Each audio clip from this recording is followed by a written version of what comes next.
I'll introduce myself. I'm Ricky Davis. I'm more of an entrepreneur than I am a scientist or even someone in the who's a track record in engineering. So I have some questions really, and some challenges, and some solutions in respect to biomass boilers and their future. So when we talk about wood. We can see that out there in respect to the biomass stalls that are out there and the boilers. We've got a few questions, or certainly I've got a few questions when I started looking at it. You know, will demand outstrip supply? There is a clear case, or there is certainly, I talk to people in the course of what I'm going to talk to you about in a minute, about the idea that there's not enough wood actually to fuel the boilers that we're all installing, and certainly if we start having wood fuel power stations. I've just installed a biomass boiler in a community centre in the north of England, and the pellets that are fueling it are coming in from Sweden. Now, we're talking about the UK here, quite a woody country, and we're pulling in pellets from Sweden. So there are some definite questions. I'm not an expert, I'm not standing up here to tell you that I am, but I am someone who's a natural consumer and concerned about these issues, enough to say, is there enough supply for the demand, and the demand that we're creating? Equally, is wood cost effective? If the only thing that you're putting in there is a wood burner, then is it possible that the wood suppliers become just as rapacious and just as commercially savvy as the oil producers, and we create a system where the fuel supply for wood is the same cost as the fossil fuel supply? We can already see that happening now, where wood effectively is the same kilowatt hour price as gas out of a boiler. Without the RHI, there's equity there between those two. Is wood the greenest solution? We have to make it if it's not chipped, it's pelleted, which is mostly a better consumer-driven product. Is it the greenest solution compared to whatever else? And so I asked the question, what about agri-waste? What about the stuff we're throwing away, or the stuff that is surplus to requirements through normal agricultural production? Not just in this country, but in terms of worldwide, particularly we can think of olive as an example. So, the problem with agri-waste, as anybody who knows anything about biomass boilers is it produces a large degree of ash, and anybody who's ever emptied a coal fire knows that ash fuses together to form clinker. If you start burning that stuff in an enclosed space, it will muck up your mechanism. So the biggest problem is the shifting of clinker, and that's essentially the biggest problem that's caused by burning, principally in this country, cereal waste. Stuff that comes as a result of the production of oilseed rape or wheat straw or whatever. So the problem for clinker is, or the solution is to burn it in a chamber that doesn't stay still. And the only technologies that are out there are a couple, is in either a moving grate or things that blow the ash away as soon as it's been burned. And we have the same here, and that's what I'm trying to introduce a product to the market. I already have with my associates. We are a cooperative. We are a cooperative of talents, I like to call it. Business people, builders, people who know a little about engineering, sales and marketing, entrepreneurial in other words. We're trying to introduce a boiler into the UK that's tried and tested elsewhere, in order that will burn other crops, and we won't be dependent, and we won't be stuck into this cycle where we're dependent on wood. So, this boiler has a rotating chamber. It has instead of the fuel dropping in and having to drop out again, it moves along the rotating chamber. This is not new technology. This has been around in Eastern Europe for a long, long time, and that's the side cut of it. And this is the tube, as you can see, the clinker on the floor. That would usually be an ash collection. Bit of a rumble going on outside, I think, but anyway. So there's the rotating chamber, and there's a typical bleak Eastern European tower block. Sorry about the stereotype, but I lifted that directly off an Eastern European website, so it's not my creation. That there is an office block situated somewhere in the Czech Republic, which is the office block of a big farm farm agricultural feed, animal feed producer. These are the boilers. You can see they're fairly utilitarian. They're out in their look and design, and they've been in for some years now. And they basically, the guys who own the tower block and the manufacturing output, use their own animal feed to feed the boilers there, which comes in by way of a hopper through those grey tubes into the rotating burn chamber, which is that bit there, and we've got the boiler after that. So, multi-bio, which is what we're going to call it in this country, instead of Petrojet, which is what it's called in the Czech Republic, which we have the rights for in this country, can not only burn wood pellets and olive kernels, it can also burn the scanthus and all the rest there. And typically in any presentation you can put your own in at the bottom and you can prove it will burn.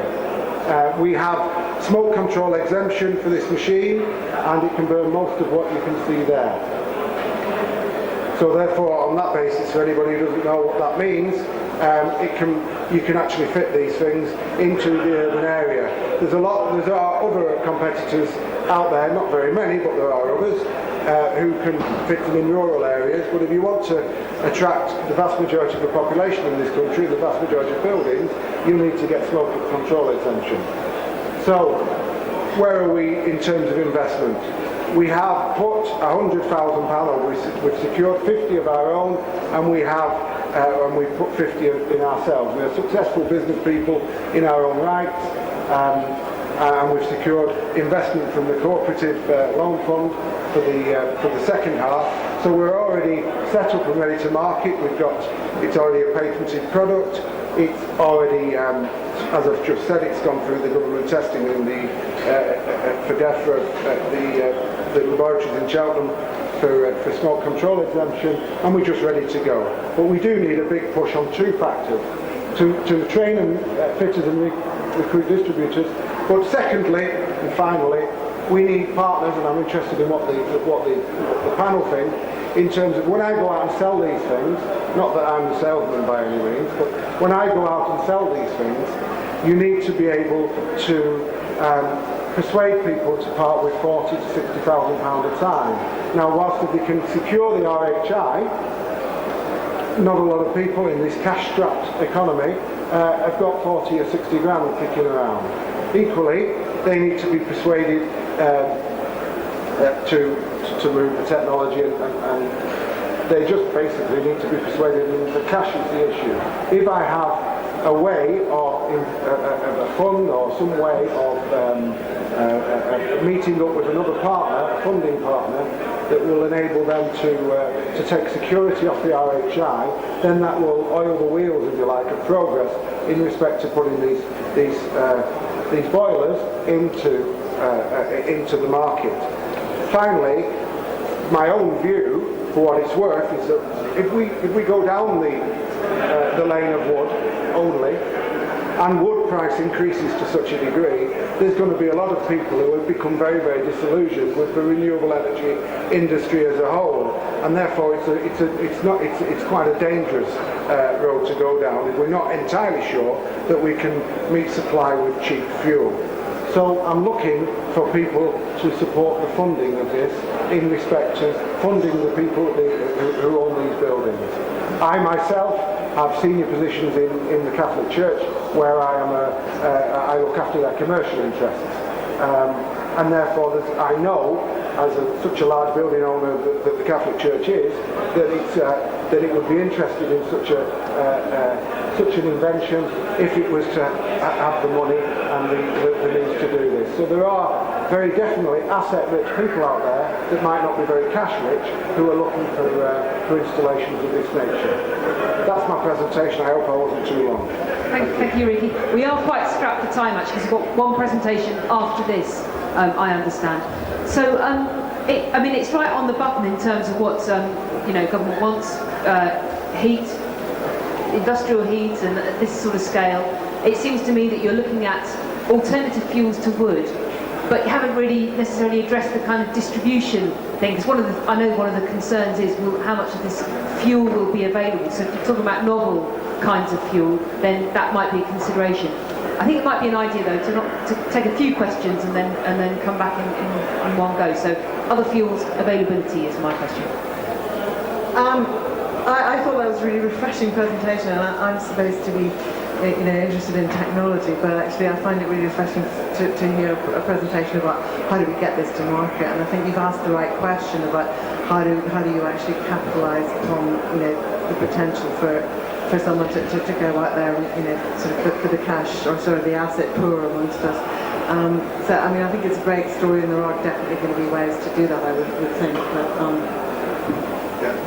But yeah, we're doing a number of RHI-based fundraisers at the moment. I think we're doing 8 at the moment. The most interest is coming from the VCT community, so you have to be prepared to give up a pretty big chunk of equity, and it's going to be reasonably expensive money, but it is available.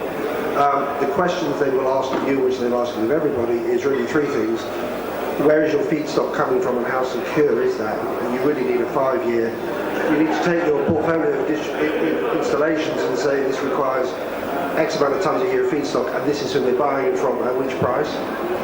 You need a pipeline of installations that probably comes to 2 to 3 million, and you need the parent company who makes the boilers back in Eastern Europe needs to be able to prepare to back their performance and provide an EPC wrap on.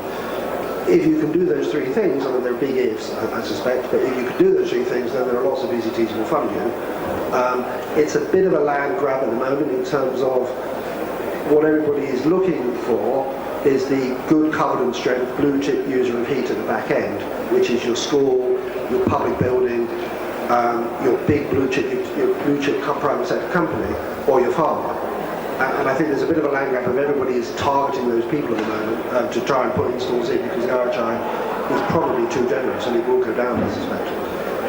So I think my view would be move quickly and secure your pipeline and secure your feedstock, and then come back and talk, because funders will not be the problem. It's the other 2 questions I think. Yeah, I'd echo the other 3 really. To me, the key here is the alternative fuel stream, very attractive, with all the criteria which you mentioned, but you've got to put some reality to it before you get a buyer, I think. On the technical side, I think, yeah, right on. Biomasses are all very different, one from another, and very different also from solid fossil fuels, and the mistakes that have been made over the years are there for us all to see. But it goes back again to the point the gentleman here made just now, which is fine, but you need to put some believability into the technical credentials of the plant, and nothing better than a maker's guarantee that it's going to be suitable for the range of fuels that you're contemplating. But I think the big one is the logistics of the fuel supply. I've just got one comment, and that's how secure is your license agreement with the Czechs? That's all bottomed out. Shall we answer them all together? Yeah. Yeah, okay. Where's... Oh, there's the mic again, sorry. Okay, in respect to fuel, the first idea about the fuel is the fact that the customer themselves has got the flexibility. I accept there are fuel supply issues, but I'll address that as the second point. In the first instance, we have olive kernel. Now, olive kernel, as we're already in touch with a lot of manufacturers all over the Mediterranean, have this product and have it for sale. It's not a product that you need to process in order for it to be a fuel.